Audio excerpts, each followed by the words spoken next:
Ini sudah berapa? 43. 43 ya.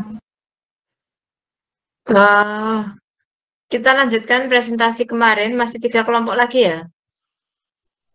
Iya Bu, kurang 3 kelompok lagi. Kelompok 6, kelompok 7, kelompok 8. Oke, langsung saja ya. Silakan.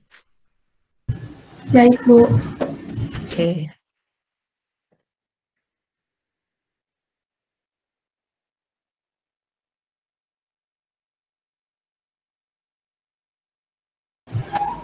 Assalamualaikum warahmatullahi wabarakatuh. Yang terhormat Ibu Wahyuni selaku pengampu mata kuliah biokimia dan yang kami hormati rekan-rekan yang sudah hadir pada siang hari ini. Sebelumnya, perkenalkan kami dari kelompok 6 izin mempresentasikan hasil kerja kelompok kami mengenai penyakit Duchenne muscular dystrophy. Langsung saja kita ke pemaparan materi kepada Saudari Devita, kami persilakan.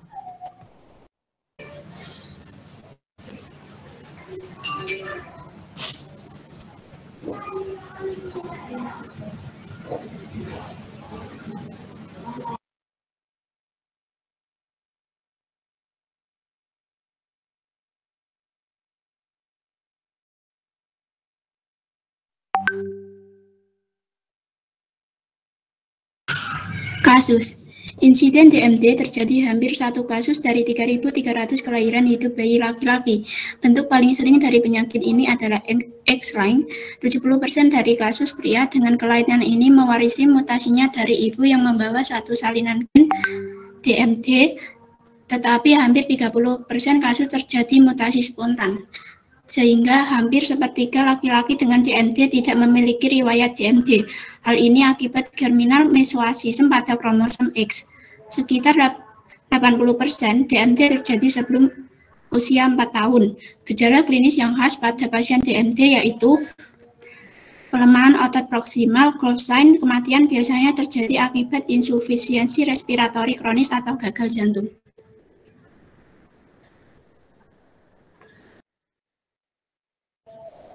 DMD adalah gangguan distrofi otot berat yang disebabkan oleh mutasi gen dystrophin. Penyakit ini diturunkan secara resesif melalui kromosom X, merupakan turunan yang paling sering terjadi.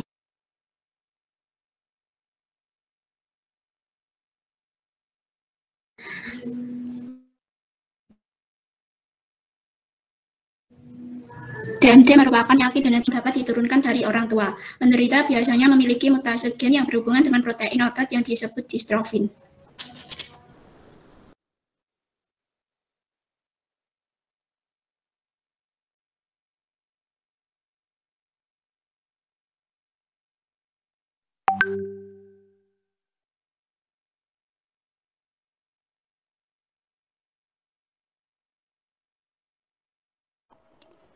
Penyakit DMD ini merupakan penyakit genetik yang dapat diturunkan dari orang tua.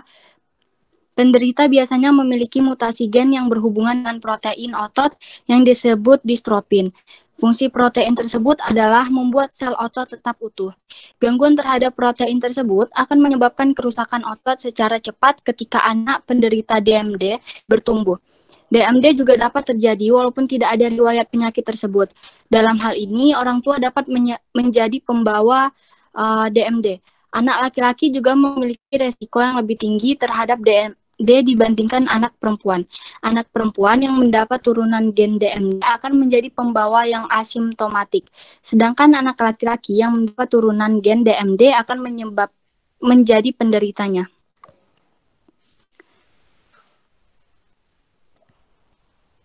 Selanjutnya, mekanisme terjadinya DMD. DMD, distrofi otot Duchenne dan Becker terjadi akibat mutasi gen dystrophin yang sama, berarti bahwa mereka adalah gangguan alelik. Dan ketika mutasi terjadi dystrophin yang cukup parah sehingga tidak menghasilkan protein sama sekali, menjadi lebih parah yang biasanya muncul pada usia 5 tahun. Di sisi lain, mutasi yang memungkinkan protein cacat terbentuk seperti missense, mutasi yang menyebabkan distrofi otot Becker yang pada dasarnya merupakan bentuk yang lebih ringan dari Duchenne. Distrofi ini muncul biasanya antara umur 10 sampai 20 tahun. Protein distropin menghubungkan aktin intraseluler dengan protein yang terkait distropin kompleks yang merupakan sekelompok protein membran sitoplasma dan sel yang berlabuh ke matriks ekstraseluler di sekutas sel otot. Membuat hubungan antara sitokletat aktin dan matriks ekstraseluler menstabilkan sarkolema atau membran sel otot. Tanpa dukungan distropin, sarkolema menjadi lemah dan menjadi tidak stabil. Seiring waktu, protein seluler seperti cerahin kinase mulai menjauh dari kerusakan. Sel dan kalsium mulai memasuki sel dan akhirnya mengarah pada kematian sel. Dalam jangka pendek, ada regenerasi otot yang dihasilkan serat otot dengan ukuran yang berbeda. Tetapi dalam jangka panjang, otot-otot akan mengalami atrofi dan disusupi oleh jaringan lemak dan fibrotik yang akan lemah. Proses ini terlihat anak-anak yang mengalami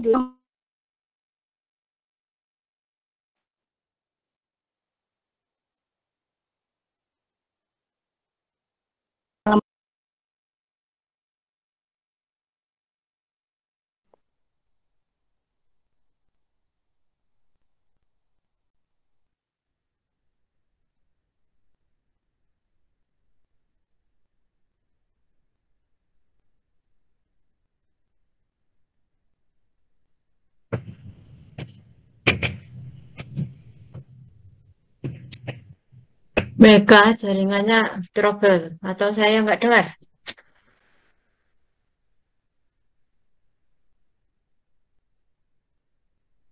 Halo? Apa jaringan saya yang nggak bagus ya? Iya, Bu. Ini sudah terdengar ya, Bu, suaranya? Sudah.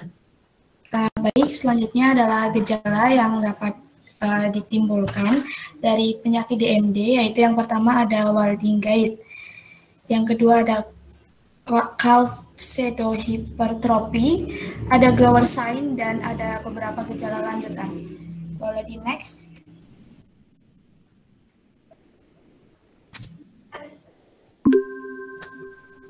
Selanjutnya adalah akibat yang dapat disebabkan oleh penyakit DMD atau Duchenne Muscular Dystrophy. Yang pertama ada kontraktur. Kontraktur adalah kelainan atau pemendekan permanen dari otot atau sendi yang terjadi saat jaringan lunak di bawah kulit berkurang kelenturannya dan tidak dapat meregang. Pergerakan tubuh terbatas dan kesulitan berjalan. Akibatnya penderita DMD akan ketergantungan pada kursi roda. Selanjutnya adalah deformitas vertebra. Deformitas vertebra adalah kelainan tulang belakang. Dalam hal ini, penderita DMD seringkali mengalami skoliosis. Selanjutnya adalah fungsi paru-paru. Gangguan pada fungsi paru-paru sering berkaitan dengan adanya skoliosis. Seseorang dengan skoliosis memiliki komplikasi pulmoner yang lebih tinggi dibandingkan seseorang tanpa skoliosis. Dan yang terakhir, kardiomiopati. Kardiomiopati adalah penyakit akibat kelainan pada otot jantung. Kardiomiopati akan menyebabkan berkurangnya kemampuan jantung untuk memompa darah. Next.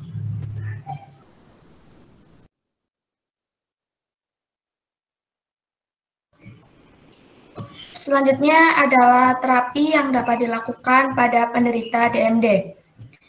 Yang pertama adalah terapi dengan kortikosteroid.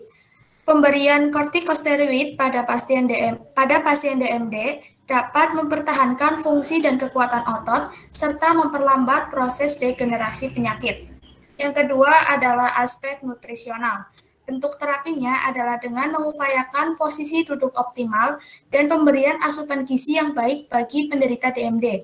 Pemberian vitamin tidak boleh berlebihan, sedangkan konsumsi kalsium diperlukan untuk meminimalkan osteoporosis pada anak. Untuk latihan selanjutnya akan dijelaskan pada slide berikutnya. Next.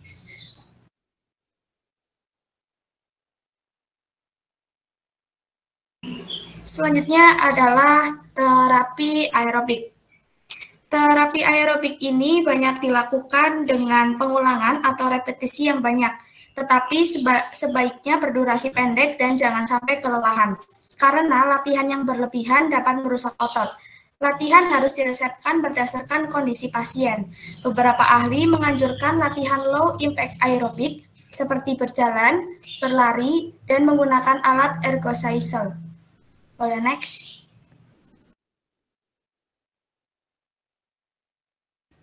Latihan penguatan.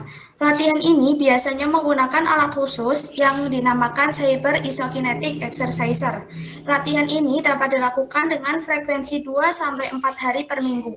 Lama latihan minimal 6 minggu atau lebih dengan repetisi maksimal 8-15 kali dan memakai prinsip olahraga yang benar. Next. Terapi latihan peregangan. Pada latihan peregangan dapat berbentuk stretching dan menggunakan alat yang disebut standing frames and tittle table yang berguna untuk menempatkan penderita pada posisi berdiri.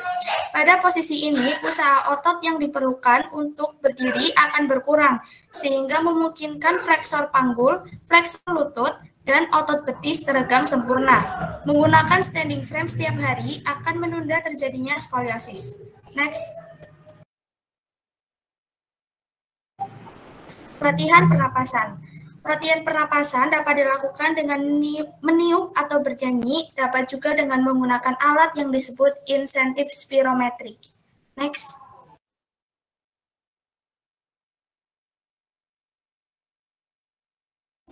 Terapi latihan akuatik atau hidroterapi. Terapi ini menggunakan media air dan berupa aktivitas dalam air seperti berenang dan berjalan dalam air. Next. Selain dari terapi, dapat juga menggunakan alat bantu untuk memudahkan pergerakan penderita DMD. Yang pertama, untuk mencegah terjadinya kontraktur pada plantar fleksi, biasanya akan dilakukan terapi latihan, stretching heel cord, dan pemakaian ankle foot orthosis atau AFO. Untuk mencegah kontraktur pada tendon Achilles, dapat dilakukan terapi lengthening tendon Achilles. Dan saat otot quadriceps mulai lemah, maka dapat diberikan alat bantu berupa knee ankle foot orthosis. Next.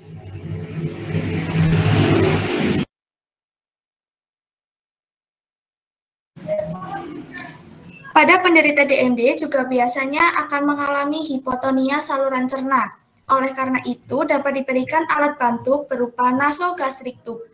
Fungsinya adalah untuk penyedotan cairan lambung. Dan untuk membantu gangguan pernapasan, dapat diberikan nasal mask pada malam hari agar mencegah komplikasi lainnya seperti pneumonia.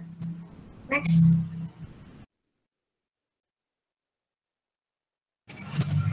Sekian presentasi dari kelompok kami.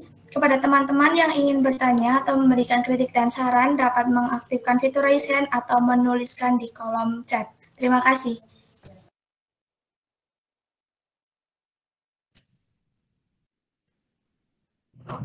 Ada pertanyaan atau disimpan dulu, lanjut ke kelompok berikutnya? Baik, terima kasih. Wassalamualaikum warahmatullahi wabarakatuh. Waalaikumsalam warahmatullahi wabarakatuh. Lanjut.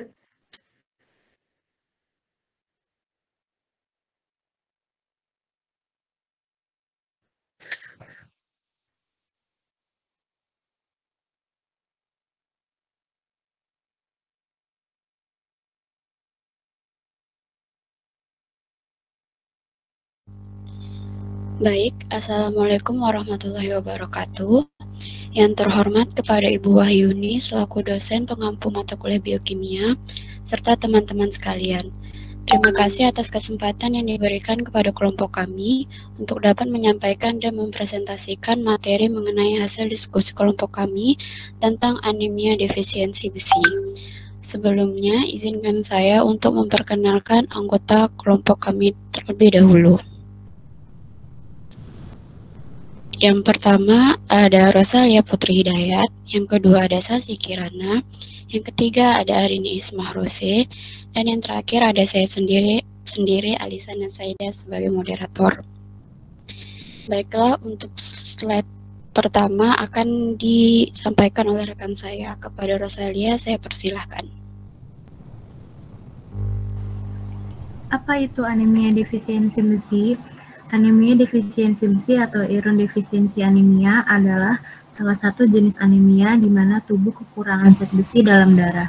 Karena kurangnya zat besi, pembentukan sel darah merah terganggu dan menyebabkan turunnya konsentrasi hemoglobin dalam darah. Simpanan zat besi yang sangat rendah nantinya tidak akan cukup untuk membentuk sel-sel darah merah di dalam sumsum tulang sehingga kadar hemoglobin terus menurun di bawah batas normal. Pada keadaan inilah seseorang dapat dikatakan mengidap anemia defisiensi besi. Mekanisme terjadinya anemia defisiensi besi diawali karena kurangnya mengkonsumsi makanan yang mengandung zat besi, mengalami perdarahan, hamil, dan juga tubuh yang tidak dapat menyerap zat besi dengan optimal, menyebabkan tubuh kekurangan zat besi. Zat besi sendiri adalah salah satu komponen penting yang dibutuhkan oleh tubuh untuk menghasilkan hemoglobin dalam proses pembentukan sel darah merah di sumsum tulang. Hemoglobin adalah protein yang berfungsi untuk menghantarkan oksigen ke seluruh jaringan tubuh. Apabila mengalami kekurangan zat besi, tubuh tidak akan menghasilkan hemoglobin yang cukup dan menyebabkan turunnya kadar hemoglobin dalam darah.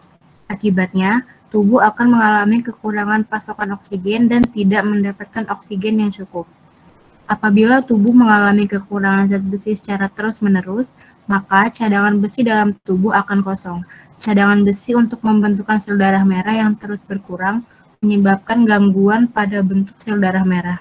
Tetapi, secara klinis belum terjadi anemia. Keadaan tersebut disebut sebagai iron defisiensi eritropoiesis.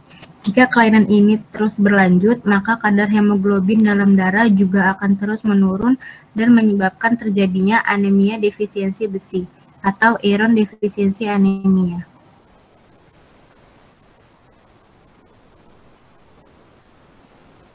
Penyebab anemia defisiensi besi. Yang pertama, asupan zat besi rendah. Rendahnya asupan zat besi sering terjadi pada orang-orang yang mengkonsumsi bahan makanan yang kurang beragam dan mengandung zat besi yang rendah. Kedua, penyerapan zat besi. Banyaknya zat besi yang diserap sangat tergantung dari jenis zat besi dan bahan makanan yang dapat menghambat dan meningkatkan penyerapan besi. Yang ketiga, kebutuhan meningkat. Kebutuhan akan zat besi akan meningkat pada masa pertumbuhan seperti pada bayi, anak-anak, remaja, kehamilan, dan menyusui. Yang keempat, kehilangan zat besi. Kehilangan zat besi melalui saluran pencernaan, kulit, dan urin disebut kehilangan zat besi basal. Pada wanita, selain kehilangan zat besi basal juga kehilangan zat besi melalui menstruasi. Akibat anemia defisiensi besi. Pada bayi dan anak berusia 0-9 tahun, itu gangguan perkembangan motorik dan koordinasi, gangguan perkembangan dan kemampuan belajar, gangguan pada psikologis dan perilaku. Pada wanita hamil, peningkatan angka kesakitan dan kematian baik ibu dan janin, peningkatan risiko janin dengan berat badan rendah. Pada remaja usia 10-19 tahun, gangguan kemampuan belajar, penurunan kemampuan bekerja dan aktivitas fisik. Pada orang dewasa, pria dan wanita, penurunan kerja fisik dan pendapatan, penurunan daya tahan terhadap keletihan.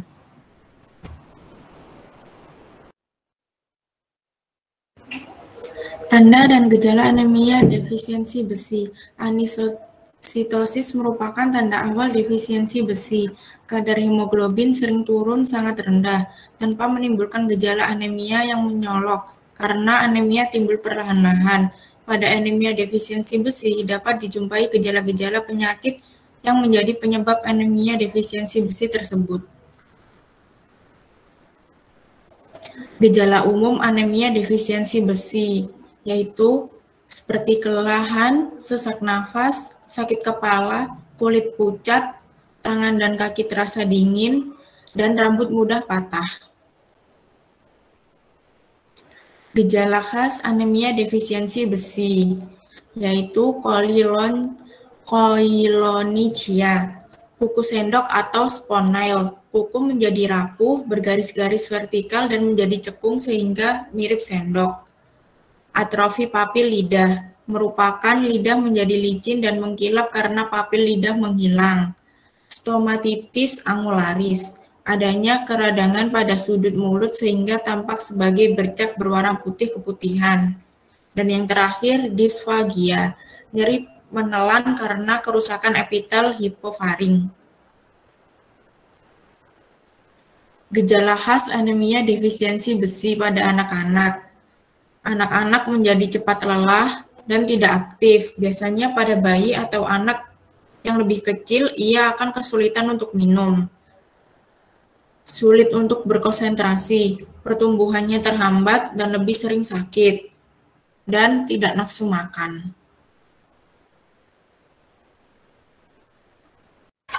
Pencegahan dan terapi anemia defisiensi besi. Pencegahan yang dapat dilakukan yang pertama dengan makan makanan yang kaya akan zat besi seperti daging tanpa lemak, telur, dan sayuran hijau. Yang kedua, makan makanan yang mengandung vitamin B12 seperti hati hewan, ikan, kerang laut, susu, unggas, dan juga daging. Yang ketiga, makan makanan yang mengandung asam folat seperti sayuran, kacang polong, buah jeruk, sereal, dan roti. Yang keempat, dengan mengkonsumsi makanan yang mengandung vitamin C dan berhenti minum alkohol. Kemudian materi yang terakhir, terapi yang dapat dilakukan untuk penderita anemia defisiensi besi.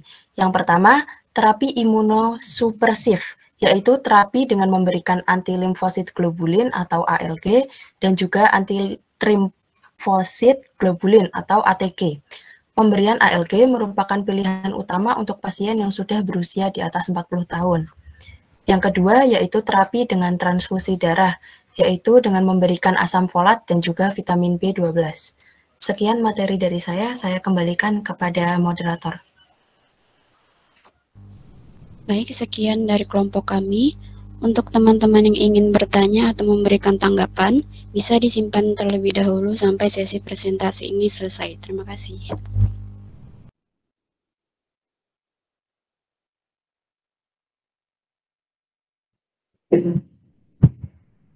Lanjut ke kelompok berikutnya, atau mau ada yang ingin didiskusikan dulu?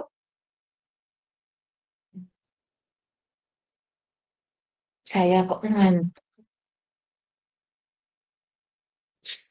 Ya, udah enggak?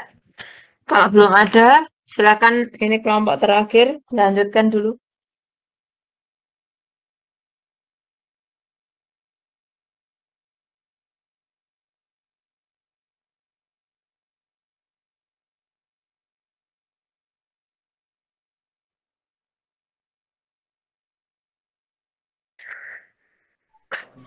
Baik, Assalamualaikum warahmatullahi wabarakatuh. Yang terhormat Ibu Wahyuni sebagai dosen pengampu mata kuliah biokimia dan semua teman-teman saya.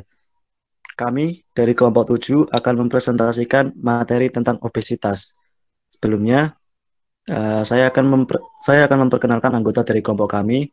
Yang pertama ada Mutiara Anisah, yang kedua Puput Mardiani, yang ketiga saya sendiri Zainal Mutakin, yang keempat ada Fitri Aulia Naufal. Selanjutnya, materi akan disampaikan oleh teman saya, Fitri Aulia Naufal. Waktu dan layar saya persilahkan. Insiden dan jumlah obesitas di Indonesia. Profesor Dr. Insinyur Sri Ana Marliati, MSI, mengatakan bahwa terdapat 3 beban malnutrisi yang terjadi di Indonesia yang dinamakan triple of malnutrition. Ketiga beban ini antara lain gizi lebih, gizi kurang, dan defisiensi zat gizi mikro.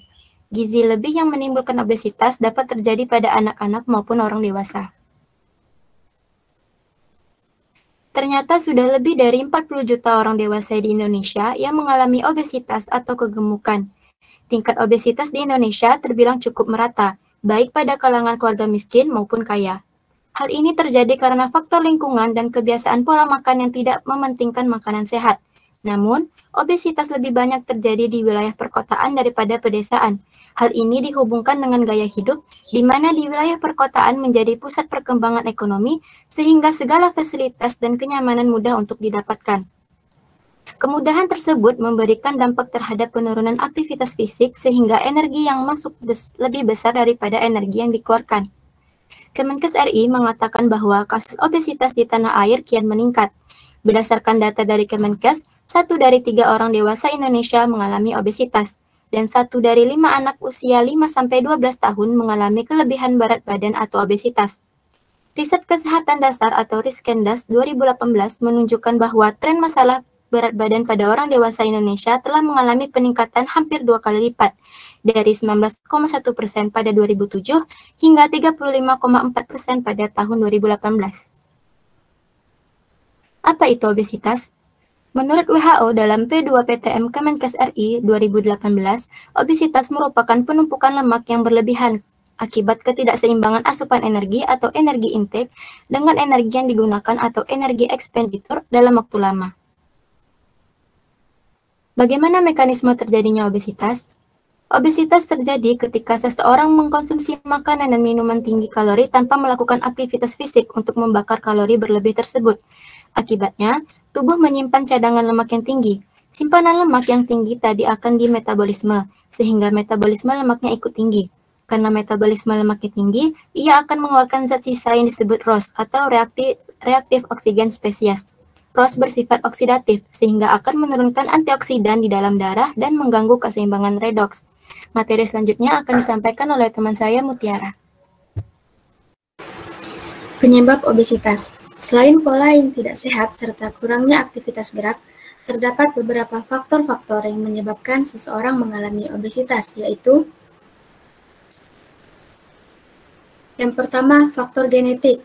Gen memberi perintah pada tubuh untuk merespon perubahan di lingkungannya, sehingga susunan genetik seseorang berpengaruh terhadap berat badannya. 2. Faktor usia. Terjadi karena metabolisme seseorang yang menurun dan massa otot yang berkurang. Ketiga, faktor obat dan penyakit tertentu.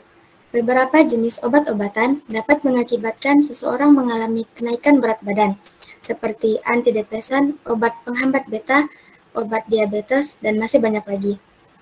4. Faktor kehamilan. Saat hamil, wanita akan banyak membutuhkan asupan nutrisi untuk memenuhi nutrisi janin serta dirinya.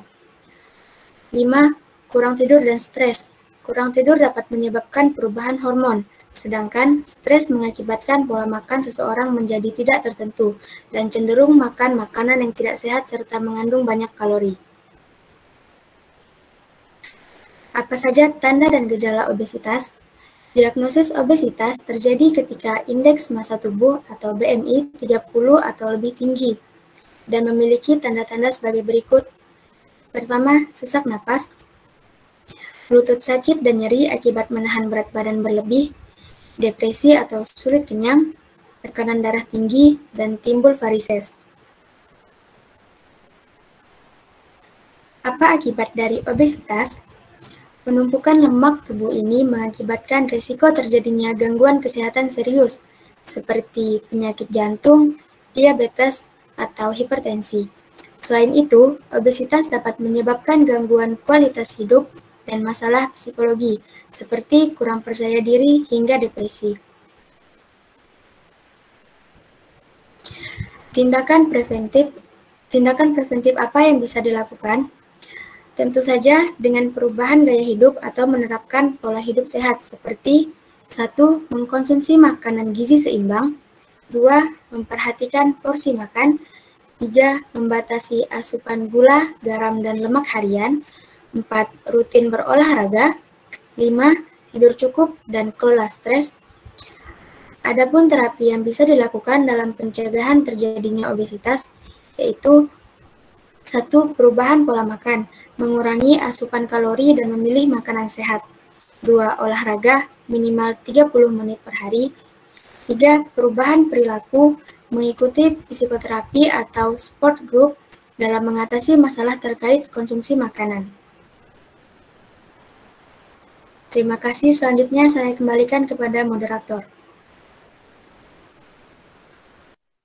Baik, sekian presentasi dari kelompok kami. Jika ada yang ingin ditanyakan, bisa menggunakan fitur raise hand atau bisa menyampaikan pertanyaan di kolom chat. Terima kasih.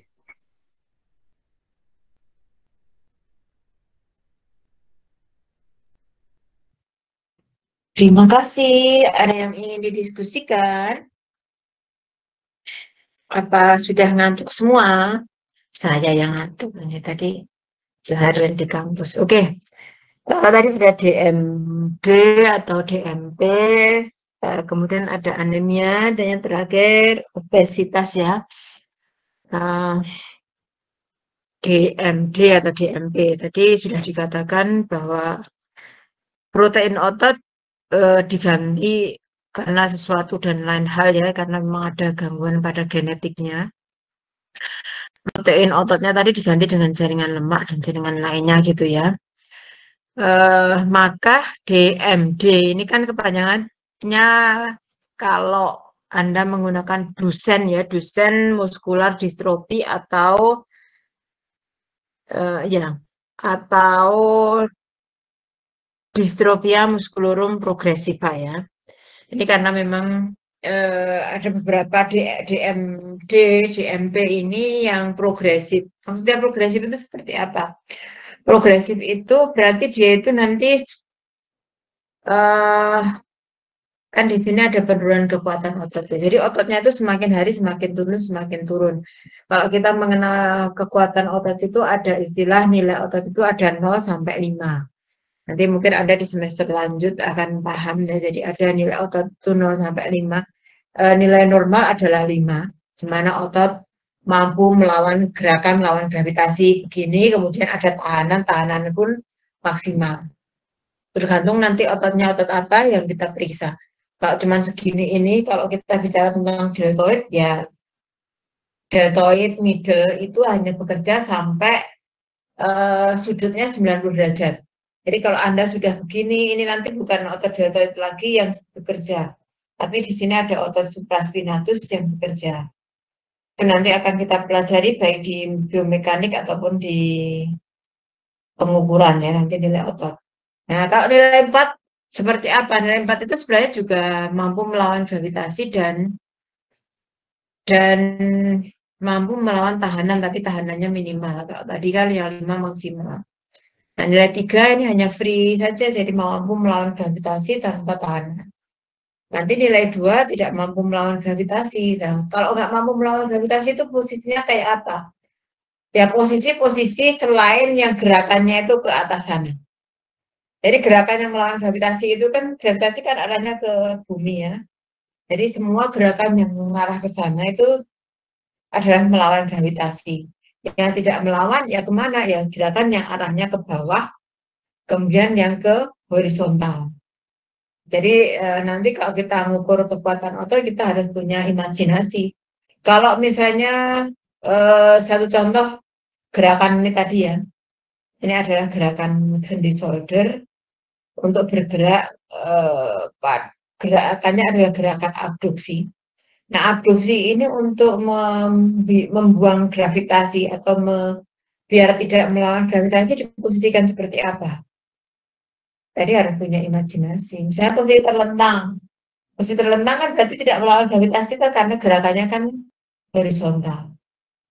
Itu satu contoh. Nanti nilai 1 tidak ada gerakan, tapi ada perubahan tonus. Nilai 0 berarti tidak ada tonus, tidak ada kontraksi sama sekali. Itu nanti akan kita pelajari. Jadi di sini kalau DMP itu nanti memang ada progres penurunan kekuatan otot sampai nilai itu akan jadi 0. Kalau sudah 0 berarti berakhir hidup si anak yang bersangkutan ya. Jadi kalau tadi ada sebenarnya ototnya itu atrofi. Tetapi yang nampak dari luar itu tidak atrofi, maka disebut sebagai distrofi atau pseudo-atrofi. Jadi atrofinya itu atrofi yang semu. Apa itu atrofi? Atrofi itu pengecilan otot. Ototnya itu mengecil. Jadi kalau misalnya Anda lihat yang punya kakek, tetangga, yang mungkin dia bed rest lama, atau mungkin dia sudah tua, itu otot-ototnya mungkin kemudian ini kan akan mengecil ya. Jadi tidak lagi kenyal seperti otot Anda. Itu otot-ototnya mengalami atrofi, meskipun kalau yang orang yang masih beraktivitas sih masih ada tonusnya, meskipun dia sedikit lebih kecil daripada kita. Tadi di DMP atau ya kalau ada sih yang mungkin sampai bertahan mungkin sampai 20 tahun gitu ada, tetapi jarang ya, jadi biasanya mungkin 10 tahun itu nanti karena progresivitasnya itu semakin hari semakin semakin ini ya, meskipun itu bukan semakin bertambah, tetapi karena namanya progres itu kan berarti maju ya, maju itu kalau menuju ke kebaikan, tapi ini ke kemunduran dari nilai otot dari 5 keturun ke berapa gitu, tergantung progresivitasnya. Jadi kalau ini semakin tinggi progresivitasnya, maka semakin cepat nilai otot tadi menjadi nilai 0.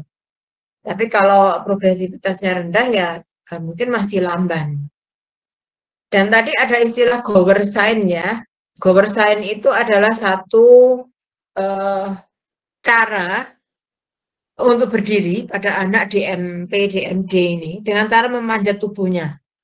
Nanti silahkan dicari Gower sign itu seperti apa. Nanti mungkin Anda sebagai fisioterapis salah satu hal yang dilihat adalah Gower sign ini ya. Jadi untuk anak-anak DMP itu dicek. Oh ini kalau cara berdirinya seperti ini, ya kemungkinan adalah DMP atau DMD tadi. Kemudian tadi ada anemia, meskipun kalau anemia itu kita memang jarang ya berinteraksi dengan anemia ya.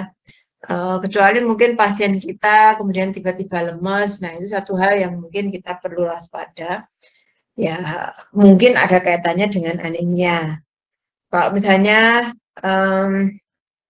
dia apa ya, anemia tapi berkelanjutan, dia mungkin sudah melakukan treatment, sudah ada transfusi, kemudian juga sudah pengobatannya rutin, ternyata kok masih turun terus, itu berarti kita harus curiga bahwa ada anemia aplastik ya, atau anemia tetapi yang diserang itu justru pabrik dari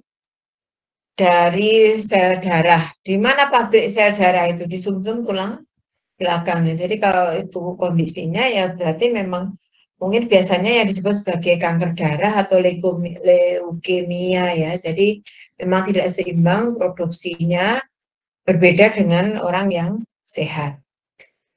Terus tadi yang terakhir adalah obes ya. Jadi memang banyak sekali. Jadi ini di sini kita pentingnya sebagai fisioterapis itu memang movement tadi ya. Jadi makanya slogan fisioterapi kita kan exercise is culture ya. Jadi jangan sampai kita kesejahteraan hidup kita bagus, makan tercukupi, tetapi satu hal yang tidak kita lakukan, kita tidak pernah melakukan exercise. Apalagi kalau dilihat begitu banyak kemudahan di sekeliling kita. Kita mau jalan ke depan saja mungkin ada Gojek. Kita mau cari makan aja sudah ada yang nganter. Nah, yang seperti itu membuat kita menjadi kurang aktivitas. Jadi makanya meskipun ada Gojek, ada yang nganter makanan, itu akan lebih baik kalau kita juga mungkin exercise seminggu 3 kali dengan senam atau jalan kaki kemana atau naik sepeda sekarang yang lagi in ya. Nah, obes tadi memang banyak hal yang akan mungkin terjadi ya, mungkin ada penyakit jantung koroner, kemudian ada resistensi insulin yang nanti dampaknya ke diabetes ya. Itu memang banyak hal. Mungkin satu hal yang menjadi pelajaran bagi kita semua, kalau saya sendiri ya, saya mungkin memang cenderungnya memang sudah mendekati obes ya. Tetapi sebenarnya obes itu tidak melulu karena juga salah kita. Jadi bisa jadi itu salah asuhan saya katakan. Selain juga kalau obes itu juga bisa karena genetik. Salah asuhan itu maksudnya bagaimana ya? Jadi pada saat kita usia balita itu memang sel lemak lebih mudah untuk membesar. Jadi ketika kita kasih asupan makan yang berlebih, sel lemak itu akan membesar. Mungkin nanti di usia 5 ke atas dia akan mengecil, tetapi ketika dewasa dia akan lebih mudah membesar lagi. Ya mungkin ini jadi jadi pelajaran aja bagi Anda. Mungkin kalau saya sudah telat ya, telat karena memang anak-anak saya juga sudah besar. Kalau sudah tidak punya anak kecil lagi yang mungkin akan kita setting biar tidak obes. Itu mungkin kita bisa untuk Anda yang mungkin masa depannya masih panjang ya. Jadi ketika anak kita masih usia balita itu tidak perlu kita kasih asupan yang berlebih ya. Jadi asupannya cukup membuat dia itu tetap bisa beraktivitas, tetap sehat, gizinya seimbang, cukup seperti itu. Jadi kalau kita melihat, oh anak kecil gendut itu imut-imut ya, memang imut-imut, tetapi sebenarnya itu membuat dia atau kalau mungkin cara kasarnya kita itu sedang mencelakakan dia. Artinya mencelakakan ya, jadi karena memang tadi ketika dia dewasa itu akan lebih mudah untuk obes tadi. Nah sementara obes itu kan banyak hal yang mungkin nanti akan menjadi komplikasi kalau obesnya itu tadi tidak terkendali dan kita kurang aktivitas. Jadi cukup mungkin sehat, asupan makanannya seimbang dan yang penting tidak berlebihan. Jadi jangan sampai mungkin karena kita sedang sibuk kemudian anak dikasih makan terus akhirnya jadi obes gitu ya. Jadi mungkin itu menjadi hal yang perlu Anda perhatikan karena masa depan Anda masih panjang. Mungkin nanti juga akan punya anak. Nah, anak yang kita rawat itu sebaiknya tidak berlebihan berat badannya. Oke, itu yang bisa saya sampaikan. Ada yang ingin didiskusikan nggak? Untuk kisi-kisi nanti menyusul ya, biar Alfi saja yang silahkan Ripka. Saya ingin bertanya Ibu untuk yang obesitas tadi, apakah obesitas itu yang dialami ibu hamil itu bisa sembuh dan sembuhnya itu dengan sendirinya ketika sudah melahirkan atau perlu tindakan seperti terapi? Dan apabila memerlukan terapi, terapi apa yang digunakan untuk pemulihan dari obesitas ibu hamil? Terima kasih.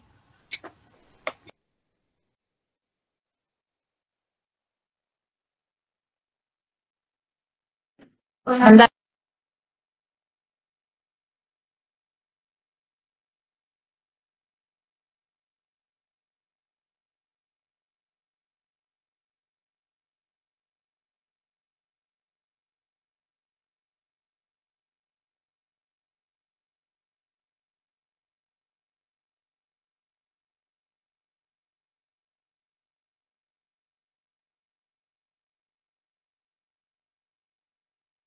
Ya, sebenarnya begini ya, orang hamil itu memang kalau trimester pertama itu cenderung berat badannya itu turun.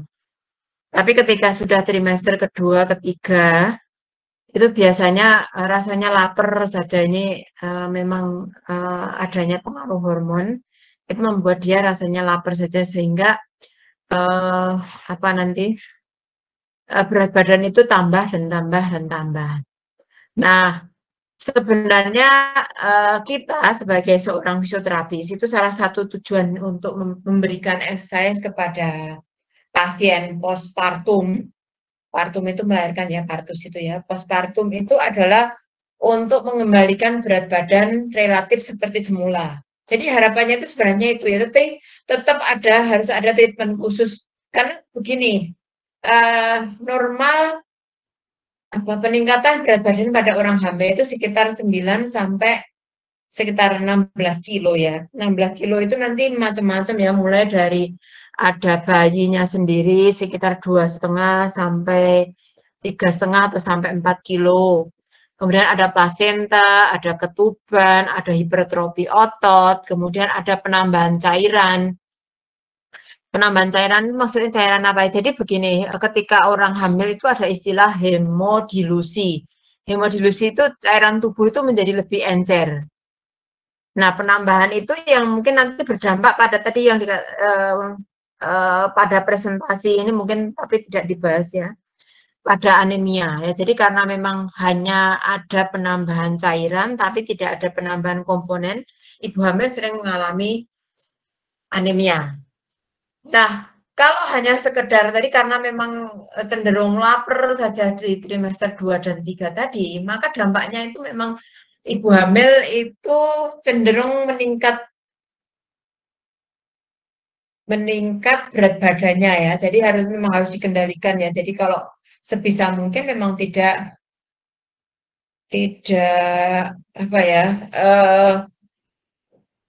tinggi protein tapi memang rendah kalori ya. Jadi kalori itu karena nanti akan tersimpan menjadi lipid, itu yang harus diwaspadai. Nah, kalau tadi saya katakan normal naik 9 sampai 16 itu tadi, apakah tadi sesudah bayinya lahir langsung serta-merta turun kembali seperti semula? Itu sebenarnya juga tidak, karena memang ketika hamil itu juga ada simpanan lemak juga ya, jadi cadangan lemak itu sekitar 4 kg. Itu sebenarnya ditujukan untuk menyusui.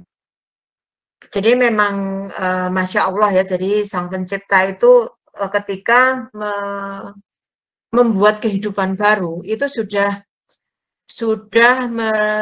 menyiapkan segala hal, termasuk tadi cadangan ASI pun sudah disiapkan. Tapi tadi yang saya katakan bahwa ketika bayi lahir ceprot itu tidak serta-merta berat badan langsung balik, karena yang lahir itu kan cuma bayi mungkin sekitar 3 kilo, plasenta mungkin juga hanya 1 kilo. Kemudian cairan, itu saja kan mungkin hanya berkurangnya sekitar 5 sampai 6 kilo, padahal kan naiknya tadi 9 sampai 16. Nah, itulah makanya perlu treatment. Nah, treatmentnya itu tentu saja akan lebih aman kalau dilakukan exercise. Maka kita sebagai fisioterapis itu memang tugas kita salah satunya ke sana. Hanya saja memang ketika proses persalinan itu di rumah sakit dan hanya sekian hari, ya mungkin home program atau untuk mengembalikan berat badan relatif seperti semula itu ya mereka akan datang ke fitness center, tetapi bukan menutup kemungkinan bahwa Anda sebagai seorang fisioterapis bisa bekerja di tempat itu. Begitu, Ripka. Baik Ibu, terima kasih untuk jawabannya. Ada lagi?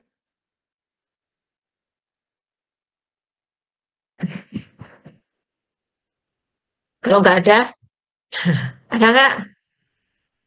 Kalau nggak ada kita cukupkan.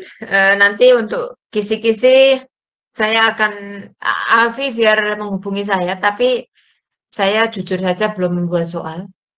Insya Allah soalnya checkpoint lagi saja. Itu memudahkan saya untuk mengoreksi dan mungkin juga bukan berarti memudahkan Anda untuk ngawur ya, tapi insya Allah kemarin kan juga ada banyak yang nilainya bagus. Baik, terima kasih atas waktunya. Mohon maaf apabila ada salah-salah kata. Assalamualaikum warahmatullahi wabarakatuh. Waalaikumsalam warahmatullahi wabarakatuh. Terima kasih Bu. Terima kasih. Ini keluar.